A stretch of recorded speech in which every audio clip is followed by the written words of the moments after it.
This is the Boston Celtics newsfeed for Saturday, December 22nd, 2018. Reporting from Boston, Massachusetts, I'm Corey Prescott for CLNS Media, the leading online provider of audio-video coverage of the NBA's winningest franchise. After dropping his third straight game last night to the Milwaukee Bucks, 120-107, Boston Celtics head coach Brad Stevens offered Celtics fans a simple yet effective message about how concerned he is about the team. We have to play better.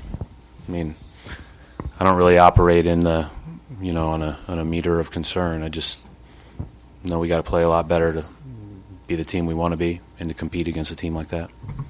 No matter how you slice it, however, the Celtics holding a team meeting following last night's loss, or as Marcus Morris described it, a discussion, Celtics players and coaches clearly had an airing of grievances. Normally, once Stevens concludes his post-game press conference, the locker rooms open up for the media. Not last night. The locker room doors stayed shut for 36 minutes before Celtics media members entered what was described as a serious and quiet room. Jaylen Brown described the discussion, which included both players and coaches.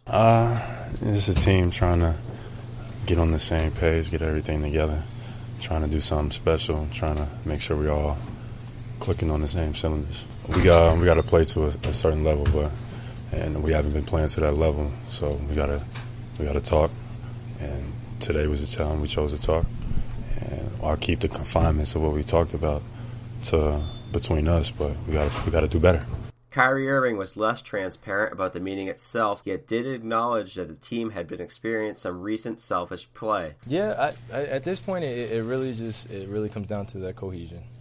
Really being able to trust the pass, trust what we got going out there. There's obviously some selfish play going out there where, obviously, we have very talented guys, but we're better as a team when we're moving the basketball. And if it gets down to the end of the shot clock, that's when we start shooting our ISO plays rather than.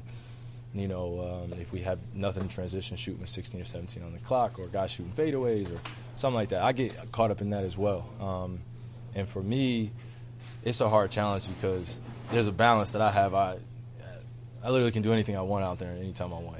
But at the same time, it's what can I do for my teammates to be more successful. So, just being more conscientious of that. Missing the services of nearly the entire front court in Al Horford, Aaron Baines, and Marcus Morris, the Celtics were out-rebounded 55-36 in total. Plus, Giannis Antetokounmpo, who is scoring in the paint like Shaq in his prime, clearly benefited from Boston's lack of a physical interior presence. The Greek Freak scored 17 of his game-high 30 points in the third quarter, imposing his will on the game in a small ball Celtics lineup in the third quarter that Stevens had elected to go with in an attempt for a comeback. And had the Celtics completed the 26-point comeback in this one, Jaylen Brown would have been the Celtics player most responsible. Brown poured in team highs of 21 points and 4 steals to go with 7 boards in 30 minutes of play, and appeared locked in the moment he subbed in during the first quarter. Brown also gave the crowd a jolt of energy with a left-handed poster dunk on Giannis just a few minutes into the fourth quarter, one that resulted in a technical foul after Brown flexed at Giannis following the throwdown. Brown had been a complete non-factor in the Celtics' previous 3 games, shooting a combined 6 of 25 from the field, yet Stevens saw the work Brown had been putting in and predicted that he would have a good game. The Celtics had the day off today before reconvening on Sunday at 6 p.m. at the TD Garden against the Charlotte Hornets. In injury news around the NBA, Rockets guard Chris Paul is expected to miss the next 2 to 4 weeks due to a hamstring injury, and Knicks star Kristaps Porzingis, who is working his way back from ACL surgery, is making good progress in his recovery and will be reevaluated in February. A few games of note for tonight's 7-game NBA slate. The Nuggets battle the Clippers, and a matchup of 2 of the East's best. The 76ers play host to the Raptors. After winning in Boston, Milwaukee gets a back-to-back in Miami against the Heat, and rookie sensation Luka Doncic and the Dallas Mavericks travel to play the Golden State Warriors. Reminder here that today's news feed is brought to you by Action Heat. Action Heat makes the world's best battery-heated clothing. Heat on demand at the touch of a button. Stay toasty and warm throughout all your outdoor activities this winter. Action Heat makes the perfect holiday gift, and we've got a special deal for our listeners to save 20% off your entire order. Just go to actionheat.com/newsfeed to check out everything Action Heat has to offer. That's actionheat.com/newsfeed, or use the coupon code newsfeed at checkout to save 20%. Action Heat, control your environment. Follow CLNS on Twitter at CLNS Media, as well as at Celtics CLNS, and be sure to head to clnsmedia.com. Subscribe to the Celtics newsfeed both on iTunes and Stitcher, as well as the CLNS mobile podcast app. This has been Corey Prescott for Celtics Newsfeed.